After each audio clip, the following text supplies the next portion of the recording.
Superstation, the future radio. Hey, I'm your host, Brother Michael Imhotep. It is Sunday, January 6th, the Epiphany 2019. And we are live tonight. We have a lot to talk about. Hey, it's been a very busy week. It's been a lot going on. If you follow me on social media, you follow my Facebook fan page, the African History Network, or Michael Imhotep on Facebook, or you follow me on YouTube, Michael Imhotep on YouTube. You've seen the broadcasts I've done this week, so you know it's been busy. All right, so on tonight's show, we had the breaking news story earlier today. Suspects caught in the killing of 7-year-old Jazmine Barnes down in Texas. We'll talk about that because this is different. The suspects are different than what the initial sketch was, but it makes sense actually when you hear what actually happened, what's going on. So we'll talk about that. And then did you see Surviving R. Kelly? Did you survive watching Surviving R. Kelly? Okay, 3 nights, 6 hours, fantastic documentary. Dream Hampton from Detroit was involved in it. I think she was the executive producer, or at least one of them. And it dealt with, so I watched all of it, okay? I recorded it. It was on Lifetime. It was Thursday, Friday, Saturday, 2 hours each night. And it pulled together a lot of things that we've heard over the years. And some things were new to me, some things weren't, but it put all of it together in a documentary with interviews with some of the victims, parents, but also they had clinical psychologists in there also, okay? So we'll talk some about Surviving R. Kelly. If his victims were white girls, he would be in prison right now. Surviving R. Kelly. If his victims were white girls, he would be in prison right now. There would be no question about it. There'd be no ifs, ands, or buts about it, okay? And as Chance the Rapper said, so you only had a few celebrities in the documentary, right? You had Chance the Rapper, you had Tom Joyner, you had John Legend, okay? But Chance the Rapper, in the last episode, last installment I think it was, Chance the Rapper was interviewed, and he talked about how he did not believe the accusers of R. Kelly because they were black women. He said he did not believe the accusers of R. Kelly because these were black women.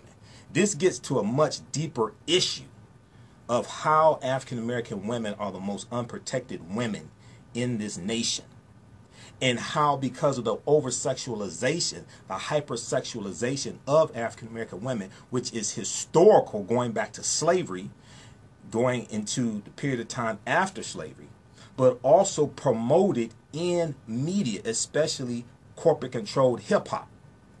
How when things like this happen, we are less likely to believe African American women. I guarantee you, if that was a video of R. Kelly with an underage white girl doing what he did to the African American girl, I guarantee you that jury would have found him guilty.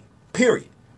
That jury, ain't no way they're gonna show this tape to a jury and he's doing that to a 14-year-old white girl and he's not convicted. Because when you go and watch, when you go and research that case, the jury did not say they didn't believe it was not R. Kelly in the video, even though that's what R. Kelly's defense was alleging. R. Kelly said it was his brother. That's not what the jury said. What the jury said, the reason why he was found not guilty, basically, was because the jury said they could not conclude, basically, the age of the girl in the video to determine if she was actually underage or not. That's why he was found not guilty. I guarantee if that was a white girl, oh, they would have figured out a way to verify her age. I guarantee you that. And also, when you understand psychology, and it was good they had some clinical psychologists in the documentary, there's studies that show, and we've talked about them here on this show, there's studies that show how African American boys are oftentimes perceived as being older than they actually are, and less innocent than white boys, but it also applies to African American girls as well. There's studies that document this. Okay, so we'll talk some about that as well. Surviving R. Kelly, if his victims were white girls, he would be in prison right now. Then this is the 16th day of Donald Trump's stupid ass government shutdown. 16th day. This is his fault. This is his shutdown. December 11th, he met with Nancy Pelosi and Chuck Schumer and said he would take the credit for the shutdown. He said, I'm not going to blame you for it. This is his shutdown. 800,000 people without paychecks. So if they don't come to a resolution January 8th, then the next pay period, these 800,000 employees are going to miss their paychecks. It's getting to a it's getting to a catastrophic level right now. We're talking about missed rent payments, missed mortgage payments, missed car notes. And they also need money to get back and forth to work. You have TSA agents who are working and not getting paid right now. They're working and not being paid right now. This is because of Trump.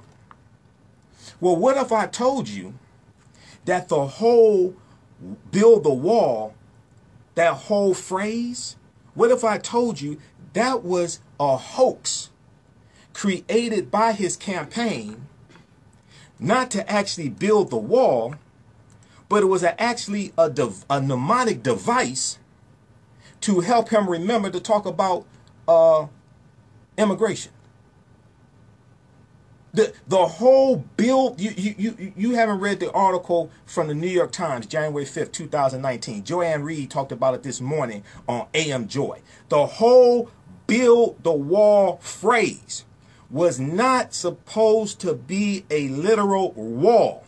It was something crafted, okay, by his campaign to help him to remember to talk about illegal immigration because he doesn't like to read. You got to read this article from New York Times. I told you the whole wall was a hoax. Jeb Bush told you the wall was a hoax. Ted Cruz told you the wall was a hoax. Even John Kelly in his exit interview with the LA Times, he said earlier in the administration had backed away from talking about building the wall in general. We're going to talk about that because I told you Donald Trump is a fraud, a con man, okay? He's the first Russian president of the United States. He's told 7,546 false or misleading statements in the first 700 days of his administration. Read the fact checking at the Washington Post. And you still have people running around. Rush Limbaugh. You have Ann Coulter. You have Laura Ingraham on Fox News. These idiots running around talking about building a wall. And he wants $5.7 billion. That's not even enough to complete the wall. One. Two, these people don't want to talk about the fact that they're going to have to confiscate white people's home along the Mexican border to build the wall. And they're going to use eminent domain to do that. Wait till they try to do that. So these same people calling in the radio shows talking about building the wall, nobody wants to talk about that. It's the dumbest thing I've seen. But Donald Trump is he is the deceitful dummy dictator. That's what he is. Triple D, Donald Trump, the deceitful dummy dictator. Because he parrots dictators, Vladimir Putin and others, okay? Erdogan from Turkey. He likes to be around the strong man. He likes to parrot them, etc. And he lied and said Mexico was going to pay for this wall. And now he wants to hold 800,000 federal workers hostage. Many of these federal workers live in states where Republican senators are up for re-election in 2020. And they're going to remember this too. They're going to remember this. So we'll talk about Donald Trump's government shutdown enters its third week as 800,000 workers are without a paycheck. Okay? And we see more, and we see this is having a bigger effect in more and more government agencies, impacting the IRS, impacting the national parks. Trump did not plan this. He did not plan an exit strategy. He didn't think it was going to get this bad. So this is an example, people, of how elections have consequences. I tried to tell you. People didn't want to listen. All right. So we also saw this past week that Nancy Pelosi was reelected as the Speaker of the House of Representatives. And we saw the blue wave of African-American politicians got sworn in as well. So we'll talk a little bit about that. If you saw the Facebook Live broadcast I did January 3rd, our Facebook fan page, The African History Network, The African History Network, and then also on YouTube, Michael Imhotep on YouTube, IMHOTEP. I talked about a great story coming out of Ghana, and actor Boris Kodjoe, who we first saw in he was in shows. He had appearances on different shows before the TV show Soul Food, but he's best known for the TV show Soul Food. He and his wife, Nicole Ari Parker, were in Ghana for the holidays, and they and Boris Kodjoe, who is part Ghanaian, his father's from Ghana, hosted some African American celebrities there, okay, in Ghana to reconnect to African history and African culture. So we're going to talk about that. Boris Kodjoe hosted Black Celebs in Ghana over the holidays to reconnect to African history and culture. And then January 5th was the anniversary of some of the events in the Rosewood Massacre, the Rosewood, Florida Massacre of January 1923. And an entire town was destroyed because a white woman lied on a black man. An entire town was destroyed because a white woman lied on a black man. We're going to talk about that also tonight on the African History Network show. 9:10 AM, the Superstation, the Future Radio. I'm Michael Imhotep. We'll be back in a few minutes. Welcome back to the African History Network show right here on 9:10 AM, the Superstation, the Future Radio. Hey, I'm your host, Brother Michael Imhotep. It's Sunday, January 6, 2019. Calling numbers 313-778-7600. 313-778-7600 is the call-in number if you have a question or comment. All right, so on the African History Network show, we focus on educating, empowering, and inspiring people of African descent throughout the diaspora and around the world, because right now is corrects wrong behavior. What you do for yourself, what you do to yourself, and what you allow other people to do to you and get away with is based upon what you think about yourself. What you think about yourself is based upon what you have been taught about yourself. What you've been taught about yourself is based upon everything you've read, heard, and seen about yourself. So when you control the radius of a man's thoughts, you can control the circumference of his actions, because the mind can't do or teach what it doesn't know. Now, we deal with a number of different topics here on the show. We deal with current events in history and politics, education, economic empowerment, entrepreneurship, relationships, love, sex, health issues, and much, much more. Sign up for our email newsletter. Text the word Kemet, K-E-M-E-T. Text the word Kemet, K-E-M-E-T, to 22828 to sign up for our email newsletter, because we just sent one out. Or you could go to AfricanHistoryNetwork.com, AfricanHistoryNetwork.com, and you can sign up for the email newsletter there at AfricanHistoryNetwork.com. All right? Okay. All right, so right before the break, we were talking some about the topics for tonight. And we were talking about Jazmine Barnes, the killing of Jazmine Barnes, and we were talking about R. Kelly as well. And there was an update in the killing of Jazmine Barnes, 7 years old, in Texas, all right? And we all heard about this. We saw that Shaquille O'Neal said he would pay for the funeral of Jazmine Barnes, and there was a big outpouring from celebrities and people across the country, all right? So last night there was some arrest in the killing of Jazmine Barnes, and today we got some updates, some developments in it. Washington Post, AtlantaBlackStar.com, news1.com. They all have good articles dealing with this. The Washington Post has an article, a family felt a black child's killing was a hate crime. A family felt a black child's killing was a hate crime. An arrest gave people a new direction. An arrest gave people a new direction. How's everybody doing on YouTube? Let me know if you can hear us okay on YouTube also. Okay, we're broadcasting on my YouTube channel, Michael Imhotep, IMHOTEP, on YouTube as well. All right, so if we look at this article from the Washington Post, Texas authorities have charged a man in the fatal shooting of an African-American 7-year-old girl whose death captured national attention and sparked a manhunt for the killer. In a statement early Saturday, the Harris County Sheriff's Office announced that 20-year-old Eric Black Jr. Was charged with capital murder in Jazmine Barnes' death. He was identified as a suspect based on a tip, police said, adding that Eric Black Jr. later admitted he was involved in the shooting. So it appears he was not the shooter. He was driving the car that the shooter was in. They also have another suspect in custody as well that they suspect is the shooter. Now, investigators are chasing leads that could result in other suspects being charged, and police said they're working to verify information on a second individual in the shooting. Now, the break in the case comes 1 week after Jazmine was killed in Houston, Texas, while riding in a car with her three sisters and her mother.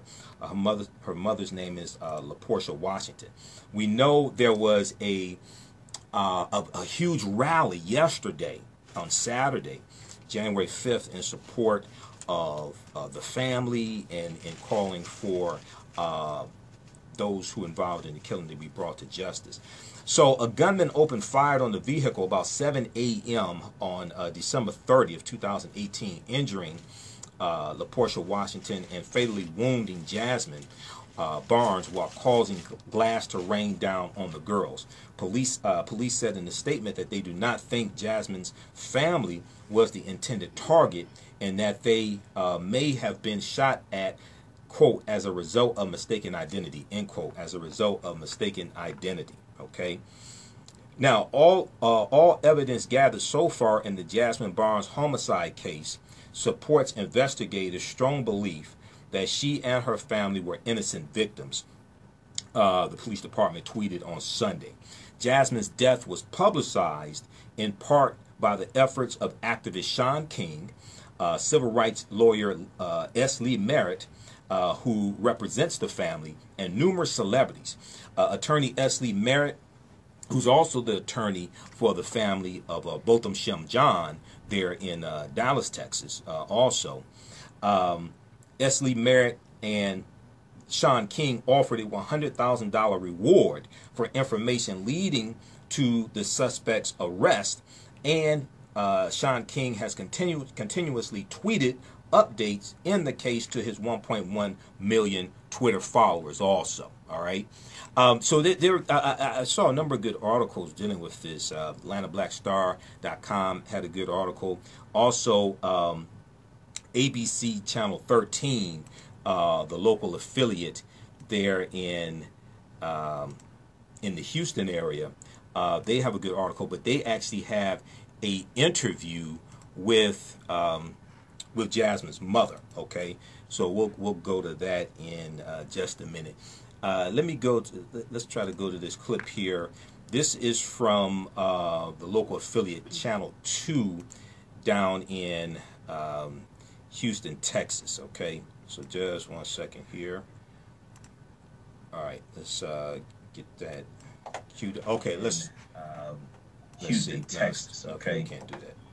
Never mind. Okay, I see what it's doing. Okay, we'll fix this and we'll come to that on the other side of the break. All right. So let's continue here. So many, including S. Lee Merritt, speculated that the crime was racially motivated based on early witness accounts of the suspect, who was described by authorities as a thin white man in his 30s or 40s. All right. And this was a sketch that was circulated by police. Quote, the family is still really grateful that it seems law enforcement has identified the shooter, end quote, said attorney Esley Merritt. He told the Washington Post on Sunday morning.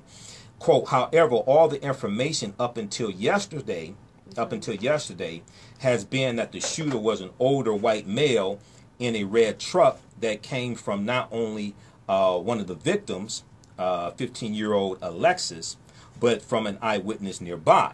Okay. He went on to say, quote, we had at least 4 independent witnesses who believed the shooter in this situation was a white male. Okay. To learn that it wasn't is disappointing, but he said to learn that it wasn't is not disappointing, but it is surprising. Okay. Now, Harris County Sheriff Ed Gonzalez said Eric Black Jr. Was named a suspect in the case thanks to a tip that came in to Sean King, civil rights activist Sean King, and journalist, who relayed it to the police department. Okay, Harris County Sheriff Ed Gonzalez said during a Sunday afternoon news conference that the department had received information on a second individual involved in the shooting, but he declined to further elaborate on the person's role or potential charges. All right. So what happened was, and in some of the coverage of this, I saw the actual video of the car. What happened was there was a red car. There's a red truck, I should say. There was a red truck speeding away from the scene. Okay, and there was a white man in the truck. So this is what they saw, but that doesn't mean that that was the person who did the shooting. It's suspected that this person was fleeing because shots were fired. Okay, so as any person most likely would do, you hear shots being fired, you're going to run, you're going to flee. Okay, so CNN had an article also dealing with how the suspects were captured, because it came from a traffic stop. Okay, and one thing led to another. It came from a traffic stop. All right, so now police in their statement did not immediately identify Eric Black Jr. as the shooter. Attorney Esley Merritt identified 24-year-old Larry Woodruff as the second suspect in the case, though police have not named him. And even in some of the local news coverage that I saw, because I looked at ABC Channel 13, I looked at Channel 2 there in the Houston area, I looked at their local coverage of this case, and they named Larry Woodruff as the second suspect, is actually the potential shooter. All right. Now, Esley Merritt says he believes Larry Woodruff is also African American. Now, Alexis Dilbert, who's Jazmine's Alexis Dilbert, who's Jazmine's 15-year-old sister, told ABC Channel 13 in Houston after the shooting that she saw the shooter's face. She says she saw the shooter's face.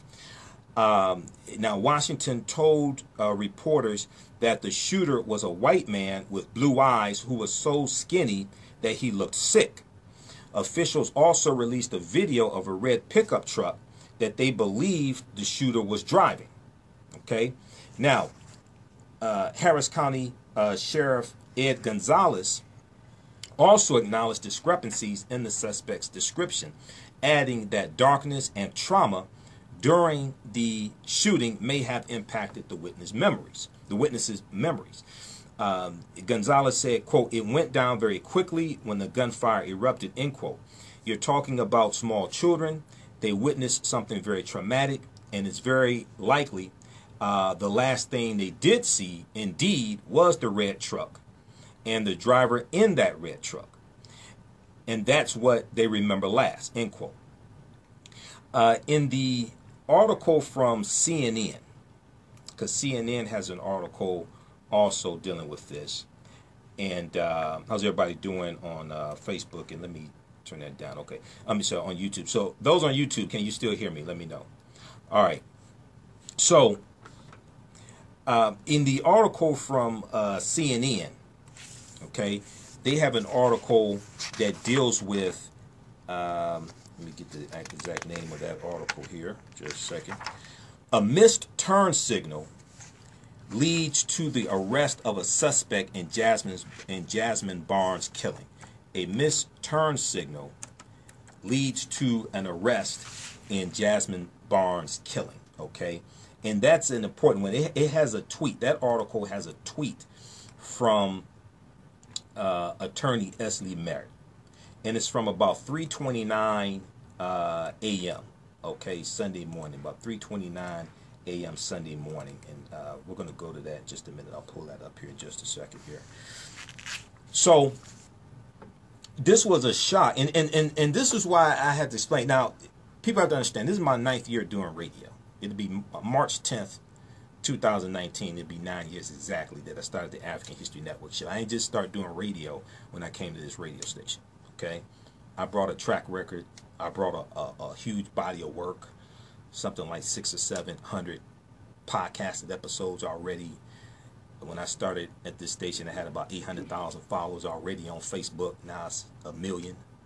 On our Facebook fan page, the African History Network, I had tens of thousands of followers on my YouTube channel.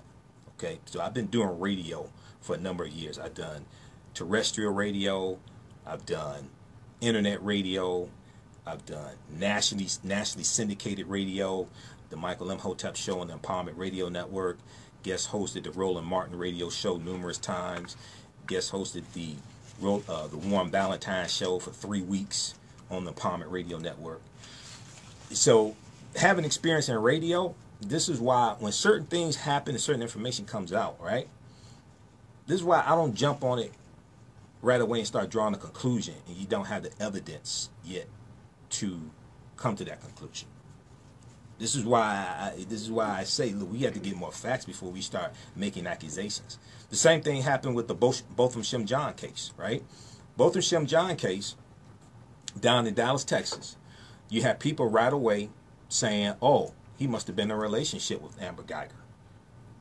And now people calling into the show and say, well, hold on, wait a second. Esley Merritt, who's the family attorney, the lead attorney on the case, he said they reviewed text messages, cell phone records, emails.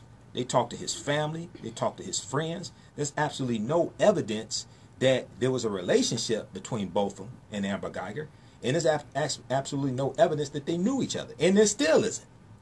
But you have people who just wanted to put forth their own narrative for whatever wicked reason they had, just wanted to put forth their own narrative, even when the evidence came in that their narrative was false. They just wanted to put it forth. You have people circulating around a picture of Botham with 3 white women. And these were co-workers of his. And one of the white women, somebody circled her face and said, that's the killer. She worked at PricewaterhouseCoopers with Botham. Not only was she not a police officer, she wasn't the killer. But for some reason, people just wanted to manufacture whatever it was they wanted and just go with that narrative. So this is why we have to do the research. This is why we have to operate based upon facts and evidence, okay? Not based upon opinions, all right? Okay, so 313-778-7600 is the call-in number if you have a question or comment. 313-778-7600 is the call-in number if you have a question or comment. All right, so I think I have the audio fixed here. So let's see here. Okay, so let's try to go to this story here from Channel 2 down in Houston. Capital murder and the death of 7-year-old Jazmine Barnes. Yeah, it was exactly 1 week ago that she was shot and killed as she and her mother were leaving a Walmart. The suspect just appeared before a judge. And Channel 2's Taisha Walker is live in downtown Houston with the latest on the case. Good morning, Taisha.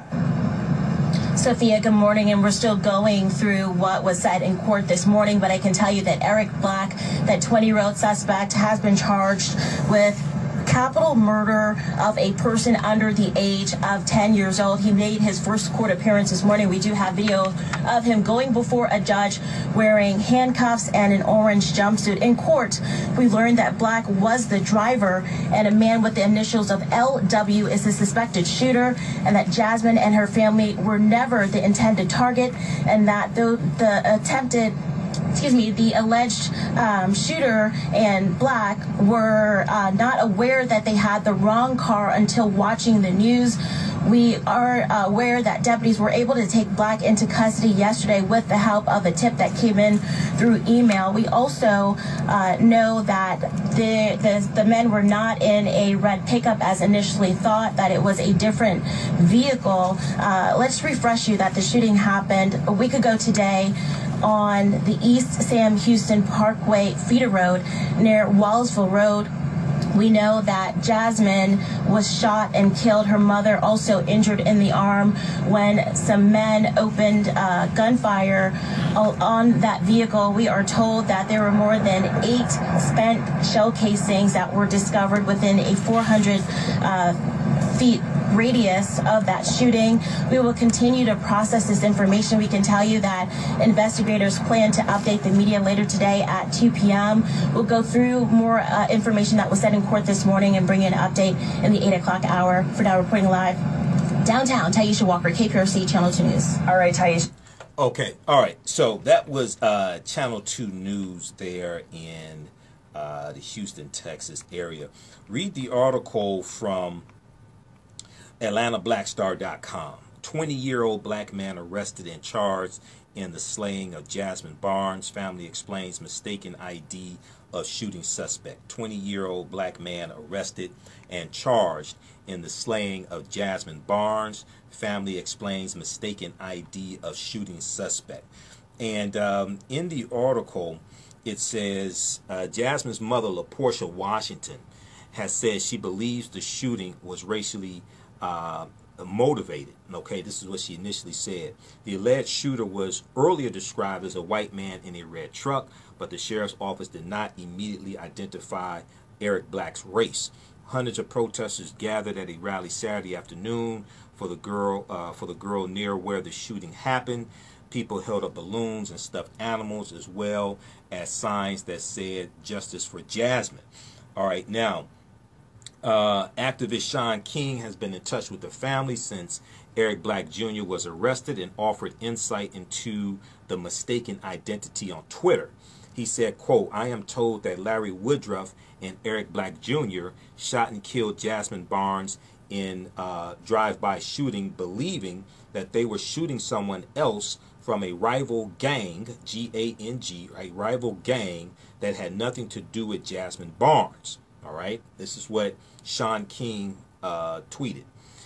Now, we have also learned where the white suspect in the red truck came from. After Woodruff and Black shot and killed Jazmine Barnes, 4 credible independent eyewitnesses heard the shooting and saw a white man in a red truck speed off. Let me repeat. After Woodruff and Black shot and killed Jazmine Barnes, 4 credible independent eyewitnesses heard the shooting and saw the white man in a red truck speed off. It also appears that man was an innocent bystander who fled, F-L-E-D, actually fearing for his life as well. He was not the shooter, end quote. Now, Sean King also shared a message from the family thanking him for helping capture the person involved with their daughter's death. All right.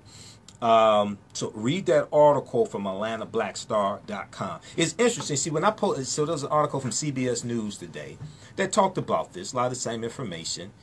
And I posted it on our Facebook fan page. Immediately people said fake news, blah, blah, blah. This is not true, blah, blah, blah. I said, read the article.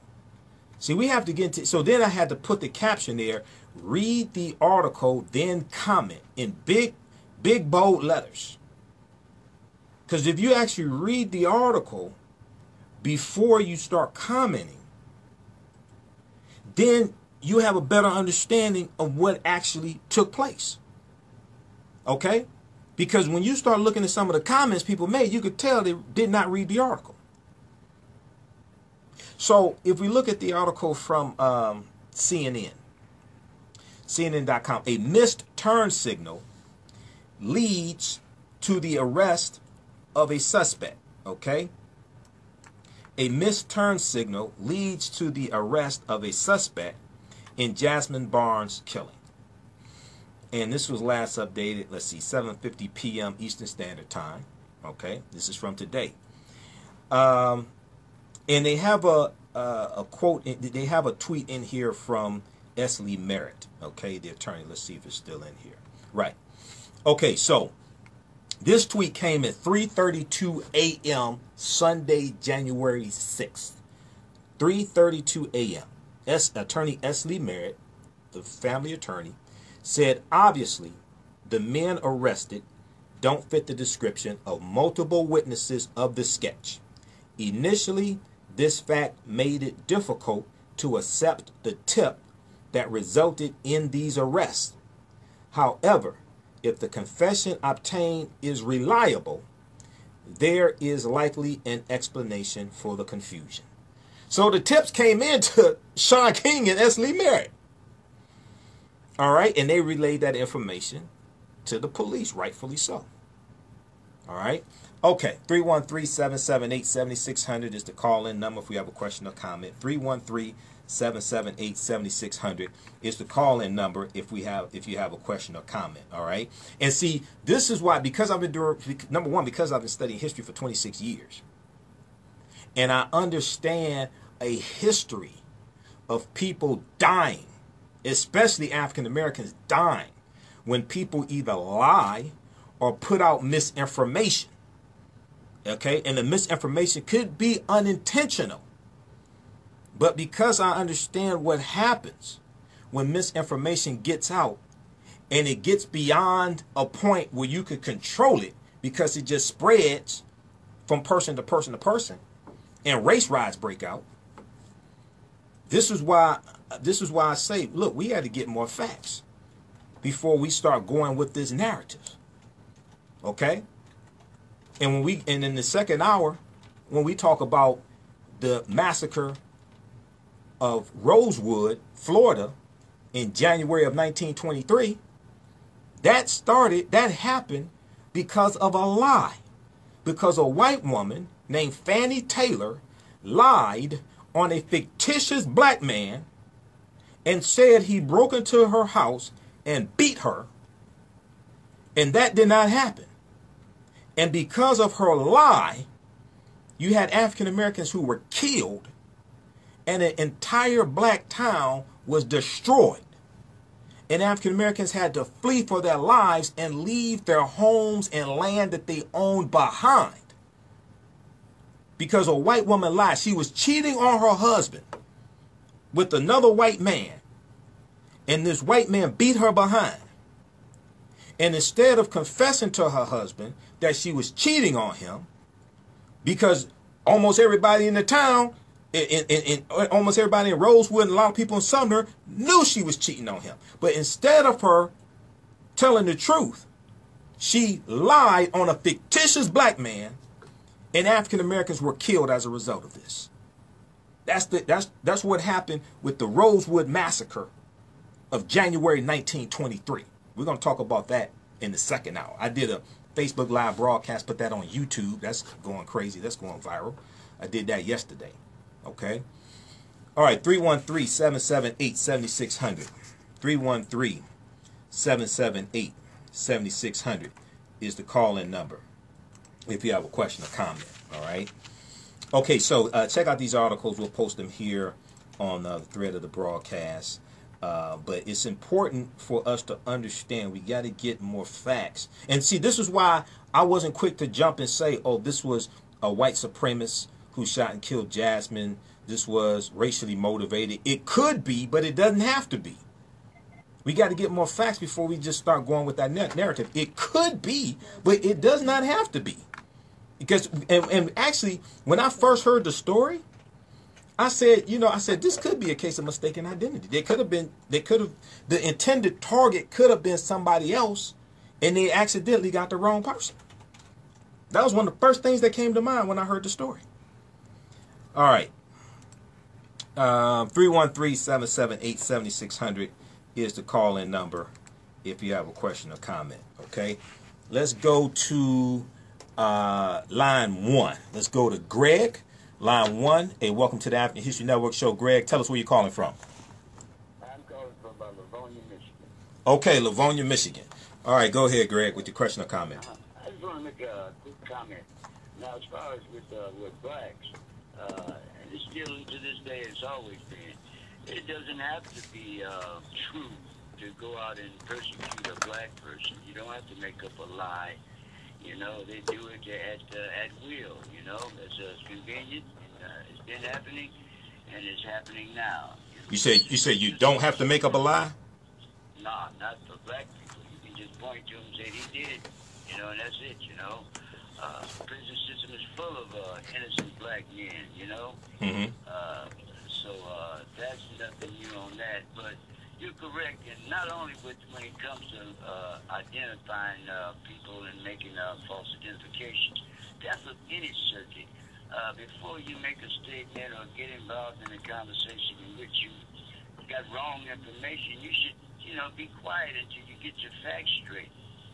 And that happens much too often, especially in this here political environment. Yes. I was raised, I spent a lot of time in the library that's coming up as a child because my mother saw to it. We didn't have any iTunes, all these technical devices back then. We read books. Right. And one book led to another, and I mean, just to confirm what you read. Don't believe everything you read. You got to go over and check it out, make sure it's accurate. That's basically what I want to say. And I enjoy your show. I follow you on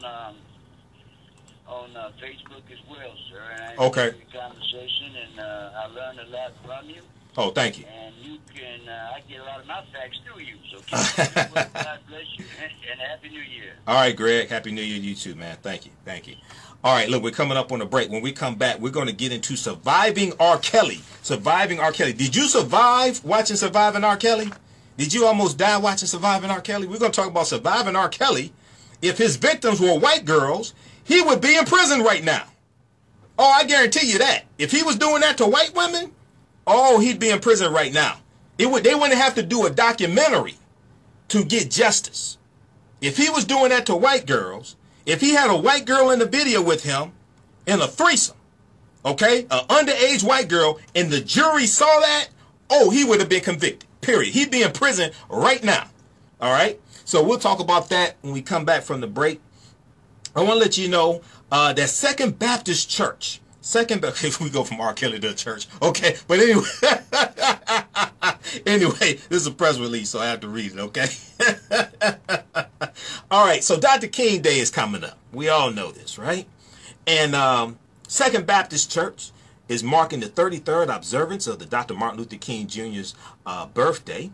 2019, the historic Second Baptist Church of Detroit will host an interfaith program and breakout discussion entitled Coming Together in Divided Times. Coming Together in Divided Times. Representatives from the Christian, Jewish, and Islamic faith communities will come together for a look back and plan forward to reinvigorate Dr. King's dreams. This is put together by the Board of Christian School Concerns of Second Baptist. It's taking place January 21st, 2019, 2 p.m. to 4 p.m.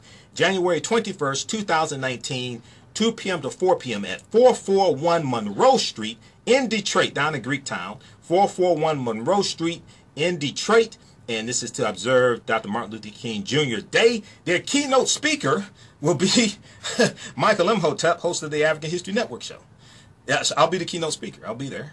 So I'll be the keynote speaker. You don't want to miss this because I deal with the distortion of the legacy of Dr. Martin Luther King Jr. The revolutionary will not be televised on the television. The distortion of the legacy of Dr. Martin Luther King Jr., the revolutionary, will not be televised on the television. This is open to the public. Refreshments will be served. This is free and open to the public. We'll get the flyer up on our website, AfricanHistoryNetwork.com, AfricanHistoryNetwork.com. This is taking place. That's Monday, January 21st, 2019, 2 p.m. to 4 p.m., okay? And for more information, call 313-961-0920. 313-961-0920. That's the number there to the church. Or you can email them at info@secondbaptistdetroit.org. Info, I-N-F-O, at secondbaptistdetroit.org. Now, I'll also be over at the Charles H. Wright Museum of African American History. I'll be there as well. I'll be doing double duty because their event is 11 a.m. to 5 p.m. at the Charles H. Wright Museum of African American History. They have a huge date planned. There's a breakfast and all types of things going on to celebrate Dr. King Day. We'll have Charles Farrell from the Vice President of Programming at the Charles H. Wright Museum of African American History. We'll have him on the show next week. We'll talk some about that, okay? We're coming up on a break. When we come back, we'll talk about surviving R. Kelly.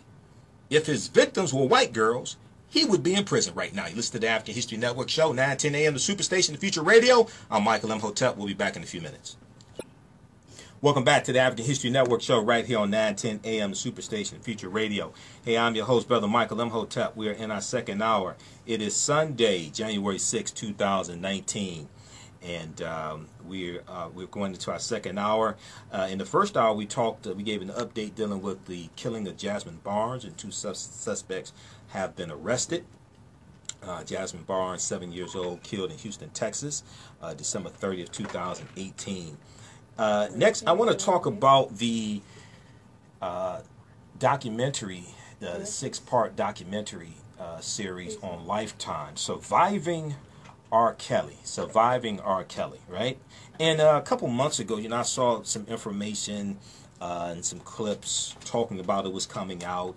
I saw Andrea Kelly, his ex-wife, interviewed on Sister Circle Live, and I didn't know it was going to be as deep as it actually was, okay? I did not know it was going to be as deep as it actually was.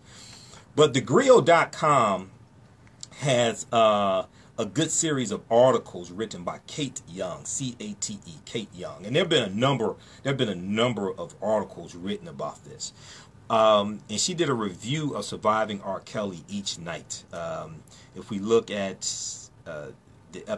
episode 2, Surviving R. Kelly, night 2, how the Pied Piper of R&B continued making hits during his child pornography trial. And I mean, this what the documentary did from Dream Hampton, who's from Detroit. What it did was it interviewed survivors who were in relationships with R. Kelly, those who are saying that they were abused, they were having sex with them, or quote unquote sex slaves, however you want to put it. You have some who said he was physically abusive, verbally abusive. Basically, all of them said there was some type of psychological abuse. All right. So according to his victims, R. Kelly was a brazen manipulator who used his fame to lure young women into his orbit and ensnare them in a complicated web of isolation and helplessness. The second of 3 2-hour installments of Dream Hampton's documentary Surviving R. Kelly aired Friday night on Lifetime and focused on how the Pied Piper of R&B had his crimes in plain sight even as he stood trial on child pornography charges. Now, he called himself the Pied Piper of R&B. Now, the Pied Piper is an old children's story, right? And it's about a guy who plays a flute-like instrument. He's the Pied Piper. And he lures the children of a village away playing the flute, and the children are never seen again. This is Google Pied Piper. Go research that. That's what the Pied Piper is. A man who lured children away with music, lured children away from their parents with music, never to be seen again. That's what the Pied Piper was. And R. Kelly calls himself the Pied Piper of R&B. So when you look at this, there are clues all over the place. When you go through and look at this, there are flags on this play everywhere. So one of the things that Surviving R. Kelly makes abundantly clear is that R. Kelly's music and his predation are inextricably linked. Over the years, he has used his musical talents to help destigmatize his outrageous sexual behavior and also to enable his continued abuse of young women. His success in the industry gave him institutional cover, and the money his chart-topping hits generated for the executives around him insulated him from responsibility. So we remember, you know, hits like I Believe I Can Fly, Step in the Name of Love, you know, Ignition, things like this, 12 Play, all right? And what happens is, especially for younger people, it becomes hard to separate the artist, okay, from disturbing behavior that the artist exhibits. Oftentimes the music, the artistry that the person produces overrides these character flaws. Because if he was just Robert Kelly from the South Side of Chicago and couldn't sing, couldn't dance, couldn't rap, couldn't play football, couldn't play baseball, couldn't play basketball, he was just a brother from the South Side and he was doing this stuff, oh, people would say, oh, he needs to be in prison. But because he's R. Kelly and we have his music on our iPhones, on our Android phones, we have his CDs, okay? We have his MP3s, many of us, because we may play him at the cookout or the family reunion, because we may have gotten into, because maybe we started learning Chicago stepping because of Step in the Name of Love. A lot of things that the normal person would not get away with, he gets away with. And if these had been white women, I guarantee you, if these had been white women he was doing this to, he would have been in prison a long time ago. If America's dad, Bill Cosby, is in prison right now, and most of the women he was involved with were white. Now, I'm not saying he raped all the women or anything like that. I'm not saying that. There were different allegations. Different women had different allegations against Bill Cosby. What I am saying is that if Bill Cosby's in prison right now. Now, I think there was a bogus case. In the whole thing, it was definitely political, because when we look at Bill Cosby, we see that in the previous district attorney election, charging Bill Cosby became a campaign issue for the current DA, because the previous DA said there wasn't enough evidence to charge him. Okay, so it was definitely political. But if these had been white girls that R. Kelly was doing this to, it would be a whole different story, and this stuff would not be overlooked. Now, one of the things that Surviving R. Kelly makes abundantly clear is that R. Kelly's music and his predation are inextricably linked. Okay, now his success in the industry gave him institutional cover, and the money his chart-topping hits generated for the executives around him insulated him from responsibility. As a hit-making factory unto himself, R. Kelly was too valuable an asset to be lost. See, today, R. Kelly not generating as much money as he used to back in the 90s. Right? ColorOfChange.org. We have to pull up the article. ColorOfChange.org is calling for his contract, his recording contract, to be canceled. Okay, I saw an article today from Color Change. I'll probably send out an email about this. And then we know you have the Mute R. Kelly campaign going on, and there have been protests at different concerts around the country. R. Kelly concerts, some have had to be canceled because of Mute R. Kelly. This is going to give the whole Mute R. Kelly movement a huge boost. Okay. Now, Dream Hampton's interviews with R. Kelly survivor Lisa Van Allen depict a woman who is calm, measured, and determined as she recounts her horror at discovering that not only had she been having sex with an underage girl at R. Kelly's behest, but that he had tapes that showed the three of them together.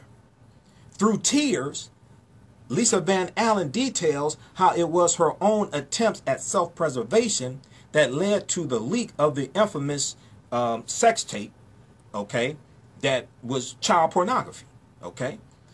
The copied tape was distributed all over Chicago and eventually the entire country as the salaciousness of an R. Kelly sex tape drew curious eyes to the rape of an underage girl. Now, do people understand that they were distributing child pornography? Distributing this tape? I've never seen the tape, don't want to see it. Do people understand that they were distributing child pornography? Because I guarantee if that was a white girl, oh, they would clearly understand this is child pornography.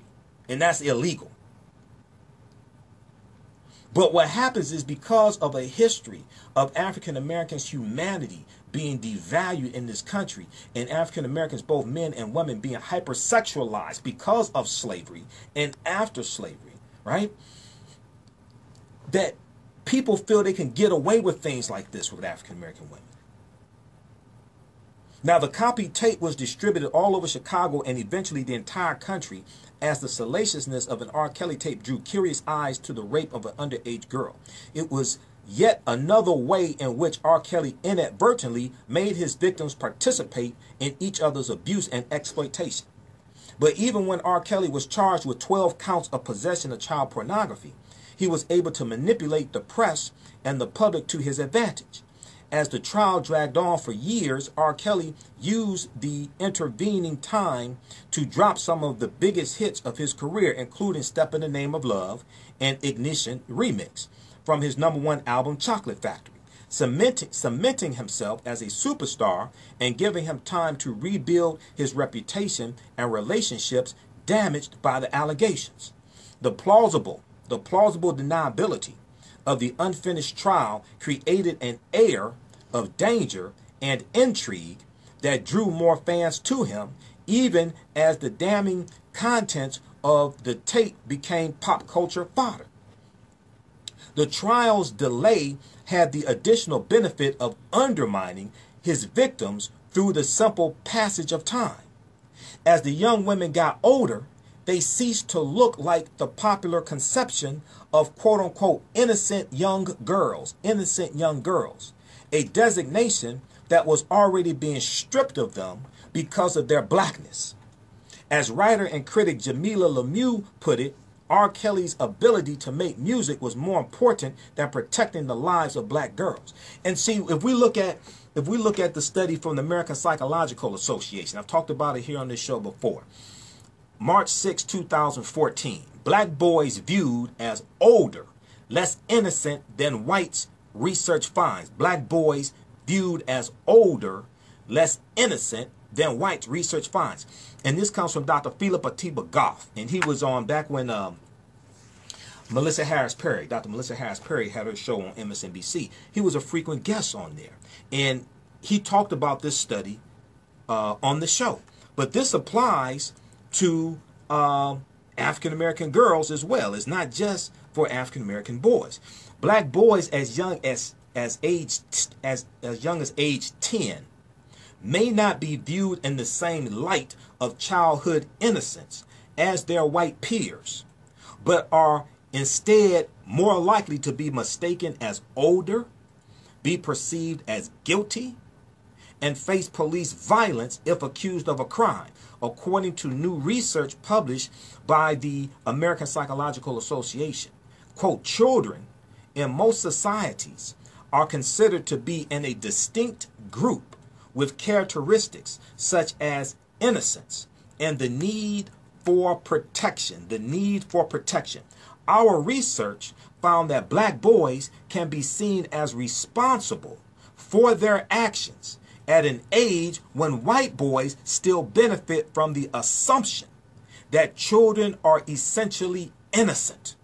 Our research found that black boys can be seen as responsible for their actions at an age when white boys still benefit from the assumption that children are essentially innocent, end quote, said author Dr. Philippa Tiba Goff of the University of California, Los Angeles. The study was published online in the American Psychological Association's Journal of Personality and Social Psychology. Okay, so the authors noted that the researchers tested 176 police officers, mostly white males, average age of 37, in large urban areas to determine their levels of two distinct types of bias: prejudice and unconscious dehumanization of black people, by comparing them to apes. This APES, prejudice and unconscious dehumanization of black people, by comparing them to apes. To test for prejudice, researchers had officers complete a widely used psychological questionnaire with statements such as, quote, "It is likely that blacks will bring violence to neighborhoods when they move in," end quote. To determine officers' dehumanization of blacks, the researchers gave them a psychological test in which they paired blacks and whites with large cats, such as lions, or with apes. Researchers reviewed police officers' personnel records to determine use of force while on duty and found that those who dehumanized blacks were more likely to have used force against a black child in custody than officers who did not dehumanize blacks. The study described use of force as takedown or wrist lock, kicking or punching, striking with a blunt object, using a police dog, restraint, or hobbling, or using tear gas, electric shock, or killing. Only dehumanization, and not police officers' prejudice against blacks, conscious or not, was linked to violent encounters with black children in custody, according to the study. Only dehumanization, and not police officers' prejudice against blacks, conscious or not, was linked to violent encounters with black children in custody, according to the study. The authors noted that police officers' unconscious dehumanization of blacks could have been the result of negative interactions with black children rather than the cause of using force with black children. Quote, "We found evidence that overestimating age and culpability based on racial differences was linked to dehumanizing stereotypes. But future research should try to clarify the relationship between dehumanization and racial disparities in police use of force," end quote, said Dr. Philippa Tiba Goff. So when you research this, right, you find that African American girls are also perceived many times as being older and less innocent and not put into a protected class like white children are. Okay, so if we go back and we look at what Kate Young said in the article from thegrio.com, she referenced writer and critic Jamila Lemieux. Quote, "As writer and critic Jamila Lemieux put it, R. Kelly's ability to make music was more important than protecting the lives of black girls." So then if we look at what Chance the Rapper said, okay, so HelloBeautiful.com has an article about Chance the Rapper, and we'll go to the phone lines on the other side of the break. We're coming up on a break in 2 minutes. 313-778-7600 is the calling number. 313-778-7600 is the calling number. We'll go to the phone lines when we come back from the break, and we're coming up on a break in a couple of minutes. HelloBeautiful.com has an article. Chance the Rapper on R. Kelly's alleged victims. Quote, "I didn't value their stories because they were black women. Okay? In a never-aired interview for Cassius, the Grammy-winning rapper apologized for working with the Pied Piper, R. Kelly, in the past and why he did it. So this is an article that came out today, January 6, 2019. He's Chance the Rapper, if I remember correctly, he's in they show that clip in the documentary. A clip featuring Chance the Rapper is making waves on the internet as the finale of Surviving R. Kelly dropped on Saturday night. In a never-aired interview for Cassius, former Interactive One VP Jamila Lemieux sat down with the Grammy winner in May of 2018 to discuss a range of topics, including his past collaboration with the Pied Piper R. Kelly. In it, Chance the Rapper, a Chicago native, apologized for working with R. Kelly, the Believe I Can Fly singer, and explained why he did it at the time. He said, quote, "We're programmed to be really hypersensitive to black male oppression. We're programmed to be really hypersensitive to black male oppression. It's just prevalent in all media. And when you see," he used the N-word, I don't, "getting beat up by the police, it's men." Okay? He goes on to say, "That's a scene you see. Slavery for a lot of people. They envision men in chains," he said. He went on to say, quote, "But black women are exponentially a higher oppressed and violated group of people just in comparison to the whole world. Maybe I didn't care because I didn't value the accuser's stories because they were black women," end quote. We'll pick this up on the other side of the break. You listen to the African History Network show, 9:10 a.m. Superstation. I'm Michael Imhotep, 313-778-7600. We'll be back in a few minutes. Welcome back to the African History Network show right here on 9:10 a.m. Superstation, the Future Radio. Hey, I'm your host, Brother Michael Imhotep. It's Sunday, January 6, 2019. 313-778-7600 is the call-in number if you have a question or comment. And we're continuing our discussion from the previous segment for a little while longer, talking about surviving R. Kelly. Surviving R. Kelly. We may have to talk about this some more next week, because this also deals with protecting African-American girls. And right before the break, I talked about how Chance the Rapper was interviewed, and they aired that segment. I think it was in the documentary. I know I saw it. I think it was in the documentary. They aired that segment from an interview that Jamil Lemieux did with him. And he talked about basically how he did not take the girls, the women seriously, or girls at the time, a lot of them, their allegations seriously against R. Kelly because they were black women. Okay, now, two things. One, it's sad that he said it and sad that he felt that way. But two, it's good that he admitted it so we can deal with that. Okay? And because he is a popular hip-hop artist, all right, and one of the more intelligent hip-hop artists, by the way, because of that, then that adds a whole new dynamic, because here you have a celebrity who did a song with R. Kelly back in 2015 who's admitting this. Okay? So that's extremely important also. All right? Okay. Let's go to the phone lines quickly, and then we'll pick up again on Chance the Rapper. Let's go to the phone lines quickly. Let's go to Wadsworth, line 1. Hey, Wadsworth, welcome to the African History Network show. Tell us where you're calling from. Wadsworth, you there? Do we have Wadsworth? Wadsworth, you're on the air. Okay, we'll let him get his phone together. We'll come back to Wadsworth in just a minute. All right. Okay, so let's continue here. Once again, that article from dealing with Chance the Rapper, it's from hellobeautiful.com. Chance the Rapper on R. Kelly's alleged victims. I didn't value their stories because they were black women, end quote. Okay? And we'll post this on our Facebook and YouTube threads also.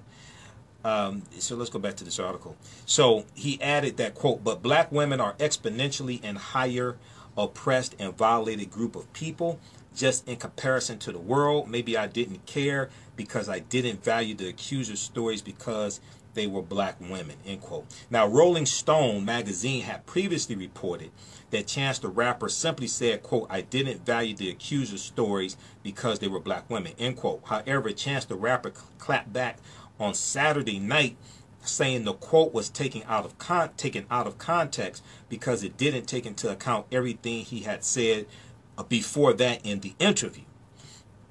In a note he shared on social media, the 25-year-old explained his controversial quote. He said, quote, "The quote was taken out of context. The truth is, any of us who ever ignored the R. Kelly stories or ever believed he was being set up, attacked by the system, attacked by the system, as black men often are, were doing so at the detriment of black women and girls. I apologize to all of his survivors for working with him and for taking this long to speak out, end quote. All right, so he went on to say on Twitter, 11:50 p.m. January 5th, 2019, anyone mentioning that I have black women in my family is deliberately missing the point. Regardless of the proximity of beneficial black women in your life or being black yourself, we all are capable of subconsciously discrediting black women and their stories because it's indoctrinated. Okay? So the article goes on to say, even with Chance the Rapper explaining himself, many black women still flocked to Twitter to express how his quotes made them feel, and the results were polarizing. Some condemned the rapper, while others commended him for being able to admit he was wrong. All right, so check out that article as well. Okay, if we go back to the, we'll post this here. If we go back to the, I want to go back to the one from thegrio.com from Kate Young, because she did a review of each night's installment of Surviving R. Kelly also.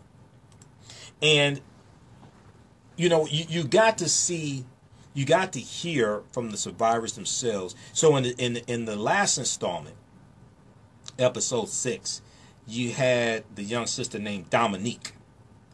And allegedly, R. Kelly had her dressing like a boy and wearing her hair like a boy, wearing boys' clothes, things like this. And her mother saw a TMZ interview with another girl who is allegedly with R. Kelly, and she saw her daughter in the video.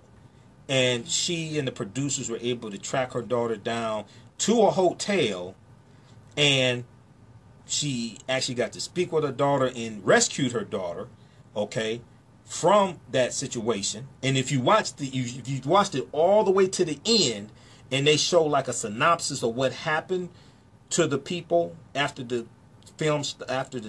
camera stopped rolling, it said that Dominique went back to R. Kelly 3 days later, okay, but then she's back with her mother now. If you actually watched it to the end, it said Dominique went back to, after her mother rescued her, it said Dominique went back to R. Kelly 3 days later, but she's back with her mother now. All right? And they had clinical psychologists that talked about how oftentimes predators will prey on younger people because the frontal lobe of your brain does not fully develop till you're about 25 years old. And the frontal lobe is critical when it comes to decision-making processes. And this is why rental car companies do not rent cars to people under 25 years old. Because your full decision-making capacity, your full decision-making capabilities have not fully developed, okay, until you're about 25. So when you go and rent a car, it stipulates you have to be at least 25 years old. There's a reason why. All right? Okay. So 313-778-7600 is the call-in number. And then we got to hear from parents. And, you know, the other thing is that they talked about Aaliyah. All right? And we all knew that R. Kelly married Aaliyah. She was 15 years old when he married her. Right? But Teray, the social critic, and he was on MTV, used to be on MTV. He used to be on the show The Cycle a few years ago on MSNBC, Teray. Teray interviewed R. Kelly in 2012.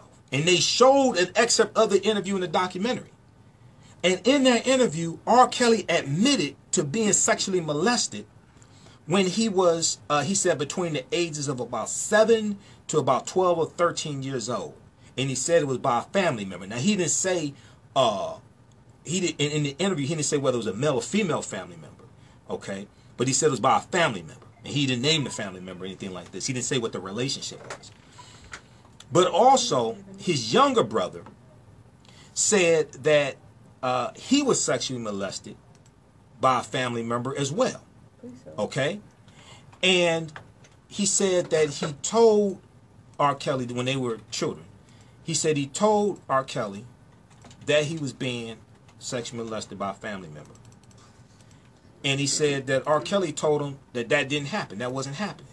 But at the time, apparently, at the time, he didn't know that R. Kelly was being sexually molested as well.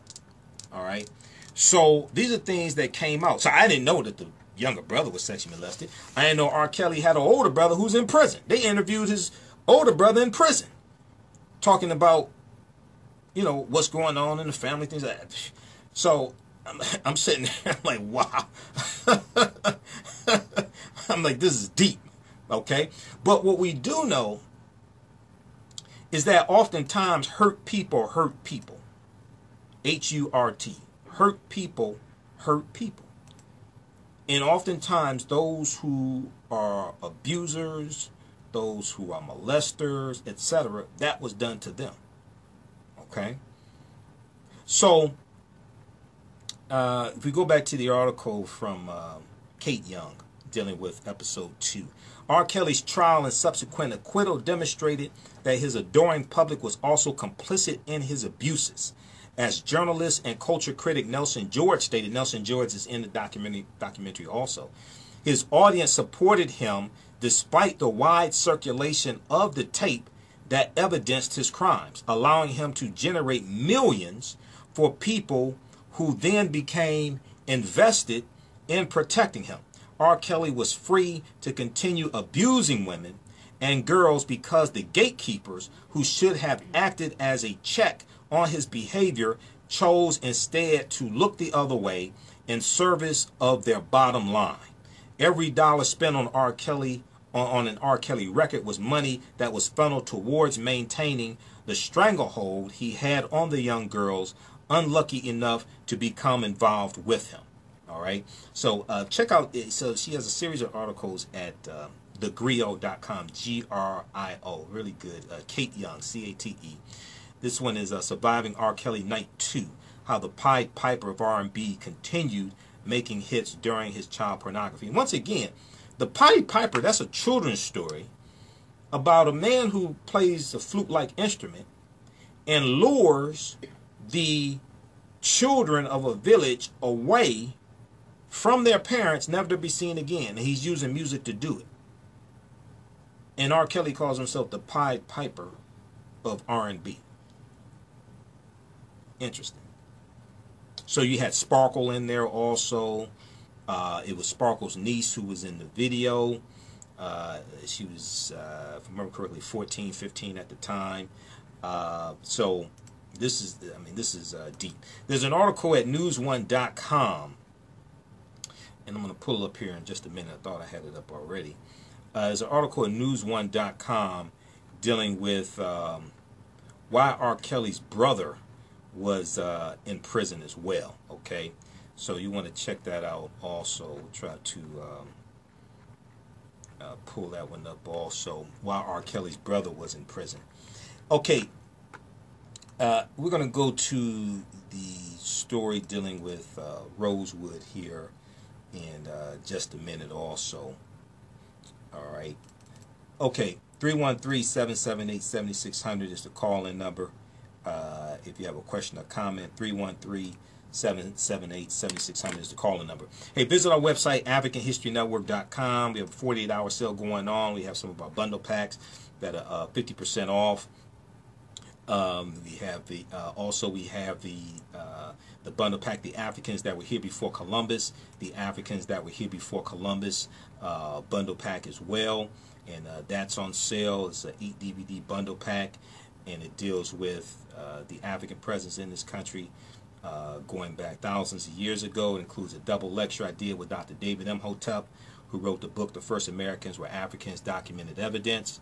It also includes a lecture from Dr. Ivan Van Sertima, who wrote the book They Came Before Columbus, and also lecture or two from Dr. John Henry Clark dealing with Christopher Columbus and the African Holocaust also. Okay, so that's at AfricanHistoryNetwork.com. Our online classes are on sale. We have a 10-course online bundle pack, and they're all on demand. That's on sale for a very limited time, only $40, regularly $130. They're all on demand. You can watch around the world. AfricanHistoryNetwork.com. All right, so celebrities are speaking out as well. NBCNews.com has an article dealing with that. Also, celebrities react to Lifetime Surviving R. Kelly docuseries. And Blavity.com has an article, as well as News1.com also. Survivors flood sexual assault hotline after the premiere of Surviving R. Kelly. Survivors flood sexual assault hotline after the premiere of Surviving R. Kelly. And they talk about how sexual assault hotlines had seen a big increase in calls coming in since the airing of this docuseries, okay? So News1.com has a article. Here's why R. Kelly's older brother is incarcerated. Bruce Kelly is his name, was extremely disturbing on Surviving R. Kelly. There are many disturbing interviews in the Lifetime docuseries Surviving R. Kelly, which aired again last night and took over social media. One of the most troubling people interviewed is R. Kelly's older brother, Bruce Kelly, who is talking while incarcerated. Many have asked why he is behind bars, and now his rap sheet has hit the internet. The website, Oxygen.com reports, quote, Bruce Kelly is currently incarcerated at Chicago's Cook County Jail for theft, burglary, possession of a controlled substance, and an outstanding arrest warrant. Sam Randall, the communications director at the Cook County Sheriff's Office, confirmed to Oxygen.com on Friday. His bond is currently set at $100,000, end quote. He allegedly has a court date next month, so that'd be February 2019. But those are just the most recent charges. He has also been arrested for criminal trespass, theft, and retail theft, according to court documents. One of the most disturbing things Bruce said in the docuseries was, quote, Robert likes younger women. You have people who have fetishes about different things. I like older women. Go figure, you know. But that's just a preference. Everyone has preferences. So what is the big deal? What's the big issue with my brother? End quote. This is what his brother Bruce Kelly said in the documentary. The big deal is the docuseries examines more than 2 decades of R. Kelly allegedly sexually assaulting children and women. The first-hand accounts are horrific, and anyone, including his brother, who would defend him is morally bankrupt and does not value the lives of black women and girls, according to the article here. This is from News One staff, January 5th, 2019. But there is definitely a devaluation of African-American girls, African-American women, African-American people historically, coming from a history of slavery and white supremacy and racism. But it continues, okay? And we have to break that. This is why we have to reclaim African history and culture. This is why we have to attack negative corporate hip-hop. Because negative corporate hip-hop, negative corporate control hip-hop devalues African Americans, period, but especially African American women. Because other people don't allow music to be put out calling their women B's and H's and all this, thoughts and all this, dehumanizing them. Okay? That has a big impact on the way people perceive them and treat them. Okay, so we have to, you know, African history and culture gives us our VIPs, our values and our interests and our principles, and influences, you know, our economic empowerment, our political empowerment, influences our media. You know, your thoughts create feelings, your feelings create actions and behaviors, your actions and behaviors create results. So this is why, you know, this is why we really have to attack that, because we're being attacked by the media like this. All right. Now, colorchange.org is calling for R. Kelly's contract to be canceled. Also, check that out as well. I forgot. Just Google that, colorchange.org, because I can't pull it up right now. All right. So since we're running out of time, some of these other stories, you know, we posted articles dealing with the shutdown, and we dealt with Trump's fake wall. Let me try to squeeze something in quickly here. the New York Times had an article, right?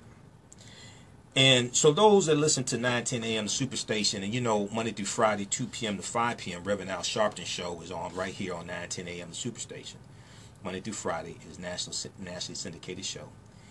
So when you hear people calling to these radio shows talk about build the wall, you need to hit them with facts and evidence. Hit them with this article here from the New York Times, okay? Because half of Donald Trump supporters can't read. I'm just being quite honest with you. Half of them can't read. This is why when they call in, they don't have any facts and evidence usually.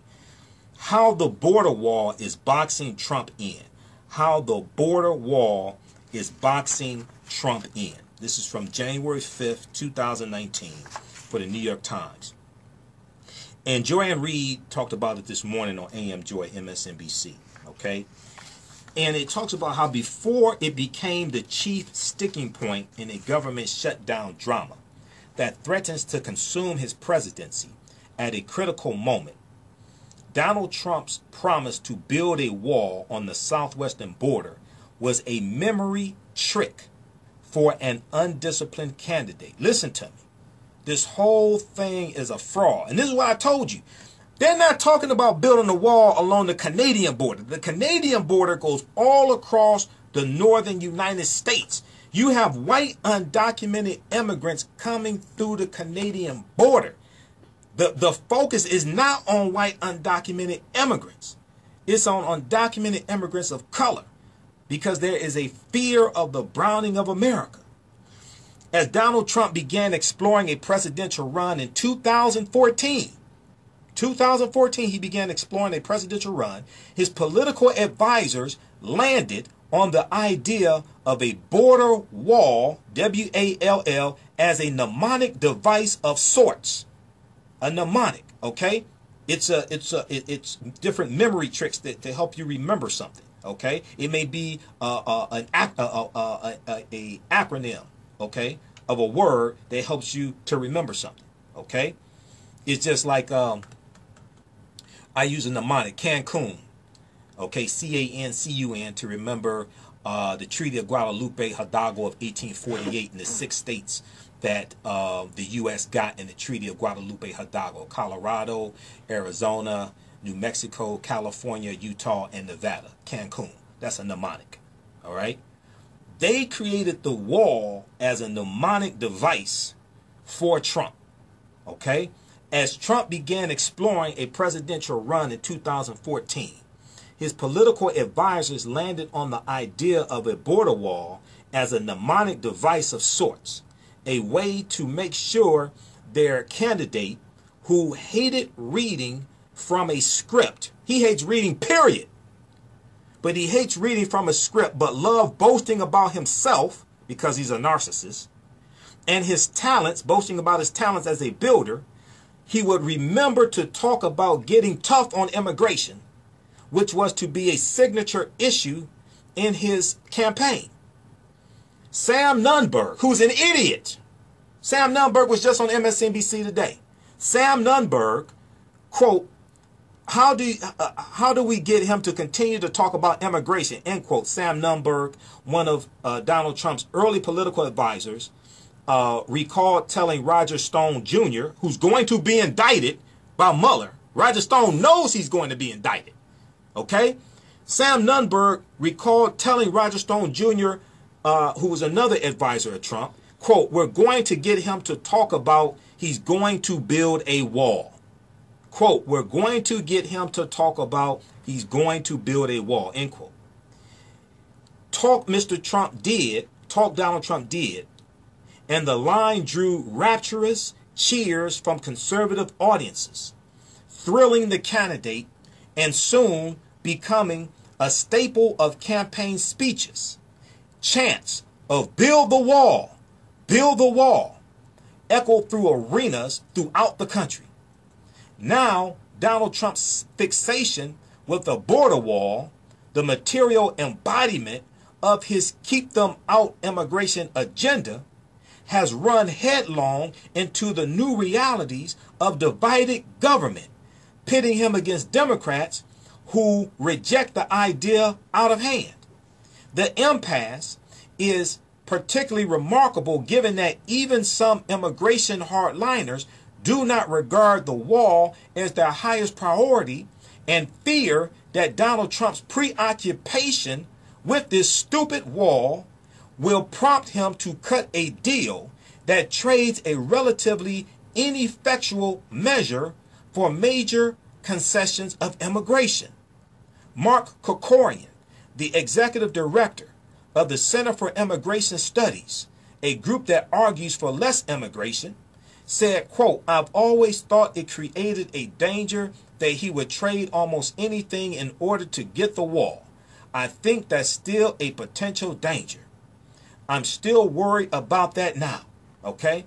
That fear has been realized at times when Trump has explored a deal with Democrats on granting permanent legal status for undocumented immigrants brought to the U.S. as children known as dreamers. Okay, this is DACA, all right? The president has always walked away at the last moment from committing to preserving the Deferred Action for Childhood Arrivals program known as DACA. But on Friday, FAIR, an anti-immigration group, warned him that it would be a mistake. He walked away from 3 deals to preserve DACA after he said in January of 2018, he sat in a meeting dealing with immigration. He called immigrants from African nations, Haiti and El Salvador, he called them S-hole countries, right? And he met with the senators and he said, "You bring me a deal to save DACA." He said, he folded his arms. He said, "I'll sign it. I don't care. I'll take the heat for it." And he walked away from 3 deals. He's the worst negotiator I've ever seen. And he did not write the art of the deal. That was Tony Schwartz, who was the ghostwriter who wrote the art of the deal. It wasn't Donald Trump. Okay? Google Tony Schwartz. Tony Schwartz was his ghostwriter. And Tony Schwartz has been interviewed numerous times on MSNBC. All right? So check out this article here, because this exposes the fraud of the wall. It was a joke. It was never supposed to be a physical wall. All right? And Joanne Reed talked about it this morning on AM Joy. All right? So check out this article, New York Times. Somebody said Roger Stone is a legend. Yeah, Roger Stone is a legend at being a conniving, backstabbing liar. He's known as a dirty trickster. Okay? He has a tattoo of Richard Nixon on his back. He's a crazy man. All right, speaking of crazy people, Rosewood, okay, the Rosewood Massacre of 1923. All right, so this year is the 95th anniversary of the Rosewood Massacre that started January 1st, 1923. Okay, and this took place. Now you have to go to YouTube. First of all, we run out of time. I did a Facebook Live broadcast and put it on YouTube, dealing with Boris Kodjoe inviting 40 of his African-American celebrity friends to Ghana, part of the Full Circle Festival in Ghana, which helps reconnect African-Americans to African history and culture. Okay, go check that out. It's on Facebook Live and on you. Actually, watch it on YouTube. Okay, watch it on YouTube because it's going viral on YouTube.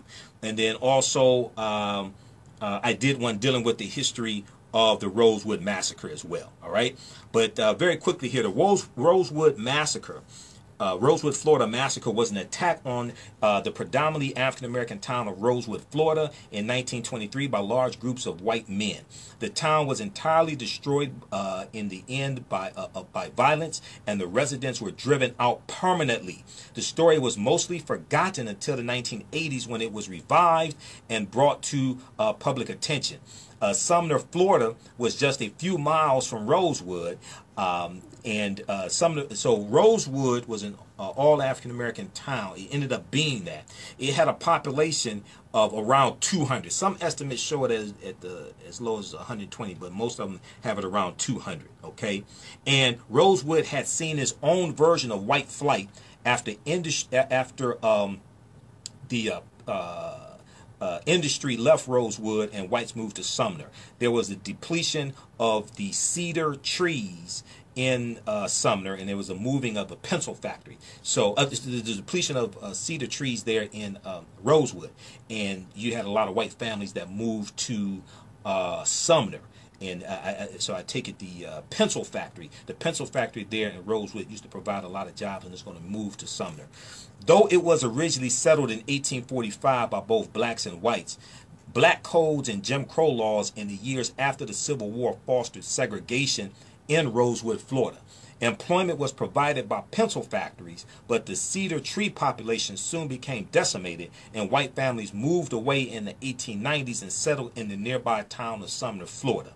By the 1920s, Rosewood's population of about 200 was almost entirely made up of African-American citizens, except for one white family that ran the general store. The store owner's name was John Wright, okay? So many of us have seen the 1997 movie directed by John Singleton called Rosewood. And you had Ving Rhames and you had Don Cheadle. Don Cheadle plays a real character named Sylvester Carrier. Ving Rhames' character was a fictitious character named Man. When you research this, because I went to IMDb.com, International Movie Database, right? His name is just Man, M-A-N-N. That's it, okay? That's a fictitious character. He's a former World War I veteran who comes into the town. He's a drifter, and he's looking for a place to live and potentially buy some land. All right. The one white man that lived in the town, he lived there with his white family. That was played by John Voight. His real name was John Wright, and he was the store owner, the general store owner. So what happened was on January 1st, 1923, in Sumner, Florida, 22-year-old Fannie Taylor. Her name was Fannie Taylor, F-A-N-N-I-E. She was the wife of a mill worker. He was a foreman. His name was James Taylor. She was heard screaming by a neighbor. The neighbor found Fannie Taylor covered in bruises and claiming that a black man had entered her house or their house and assaulted her. She did not, however, say she was raped. She just said she was assaulted.